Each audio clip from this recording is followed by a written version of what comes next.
Hello, welcome to Jay's Trading Journal. So I just wanted to show you this trade on NQ that I took tonight. So this is a trade here on a 15-minute time frame. I entered here at the break of this wick. This was my full TP, and now I'm just going to show you how I arrived at this trade, so you can see how I break them down. Okay, so I always start with the daily. So if we look at the daily, now I always come to the chart. I trade NQ power hour. So I always come to the chart around 7:30 UK time. That's PM, sorry, 7:30 PM. And then I'll trade up to maximum 9 PM because I'm just trading that power hour. Okay, so that's where I look for my setups. So I start off with looking at the daily, and you can see here the daily on the day is bearish, big bearish candle coming down here, and it looks like it's probably coming into this support here where it will probably react and go back up.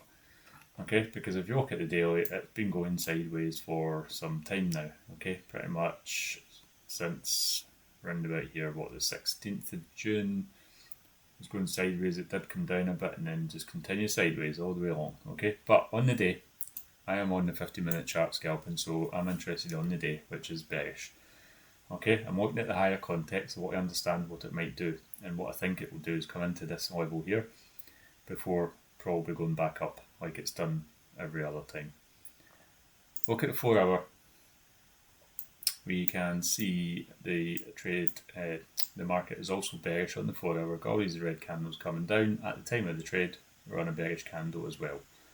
Okay, and then if I look at this as a level, so if you look at these levels here, these are all very strong. This is kind of the level where I think the 4 hour would drop into. If you go back to the daily just quickly, it's pretty much at that support, that daily support. Okay, so that makes sense that this is probably where 4 hour will drop into. So I'm still bearish on my bias. 1 hour, still bearish. We can see there's a bit of a support over here that price will come into. And it's a pretty strong one. You can see how price reacted here. That's where price is just now. Coming into there, still bearish, and then I'm looking at the 15-minute time frame where most of my entries are made on the 15-minute. Sometimes the 30-minute, but definitely the biggest majority is on the 15-minute time frame. Okay, now when I came down to the time frame earlier this evening, I basically looked to trap price. Okay, so I placed this here because I thought this is my support. So obviously, just to show you here, what time was that at? This candle here was 1945. Okay, that's pretty much when I came to the market today. It was 1945 candle, so the price was right here. Okay, this candle here, this line here I put here. Okay, so this is the resistance I picked out. Okay, and my bias at this point I'm looking is bearish overall. But sometimes price will still give me a setup for a buy, and if it's good, I'll take it. So a trap price like this because I'm looking to see if price will close above here or close below here, and then I'm looking to potentially take a trade, depending on what I see. So what happened here was this candle here, which is the 8 o'clock candle. 8 o'clock candle. You can see that down here. Oh, yeah, you can see that down here. So the 8 o'clock candle came down. It closed outside of this range. Okay, and that's important that it closed, because if it closed back in here, even though the wick came down, then I wouldn't class that as a setup. Okay, it needs to close outside the range. Okay, but this candle also, it came up all the way up here, took out these highs. If price wanted to move up, it would have kept going or closed up in this area, but it didn't. It came all the way back down, broke these lows as well to the left. So it's shown intention from my point of view that it looks like it wants to continue the bias down, possibly into that support that I seen on the 4 hour. Okay, so that's what I'm looking at. I seen price close outside it. I've took my entry right here on this break of the wick. Let me just show you here. So this break of the wick here, I always give it like a pip, just in case price taps in and then completely reverses, which sometimes it does. Okay, but in this occasion it didn't. So this was my trading candle. Price hovered around here for a bit, then broke this wick. It did pull back, as it always does, and then it came back down and it hit my full TP. So it was a good trade. I had partials around halfway, so it was about here. I took 50 pips off, and then full TP was here. Okay, now my TP is not accidental. This is where it's important. Although you can see price did eventually come down here a bit further. Don't be greedy when you're trading. Okay, so I chose that area because of this support here. If I look left, I can see there's very strong support here. Price hit here, went all the way up, down, all the way up. Okay, so strong support. So we need to take that into consideration.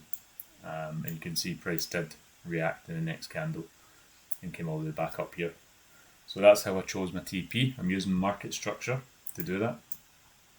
And then just lastly for you, my stop loss I chose here, which basically I was just making sure I was kind of above this support right here. And that's all it was really. Now I do prefer my stop loss to be above or below a support or resistance like this, like a level. Okay, but that's not always possible. I'm trading the power hour, I'm trading volume. So when the market moves, I'm basically trying to catch that move that happens within an hour. Okay, so sometimes I've only got one chance to go at it. Putting my stop loss up here just simply wouldn't have made sense. If price was coming back up into here, I'm probably wrong on the trade already, so that's fine. And also the account size probably couldn't handle that size of a drawdown anyway. So I'm happy to admit that if price comes back up in here, I'm happy to take that loss. But I see this 7 out of 10 times. Do you know what I mean? Price breaks the wick in my direction, and it continues for a good 50 to 100 pips. And I'd say 6 times out of 10 it will do that. So I'm happy to take that risk and have my stop loss in somewhere like this. If I can use a support or resistance, it also makes the trade much stronger. But I don't always have that opportunity because I'm just trying to catch that volume as it makes a move, and this here was a move, and I caught it. Okay, and that's really the trade. And if you're interested to know, this is obviously a top step account you can see, and this is my challenge account. The trade profit was 767. So yeah, that account, it's not too bad. I'm about 1,500 away from getting this account funded. Okay, and that's the trade.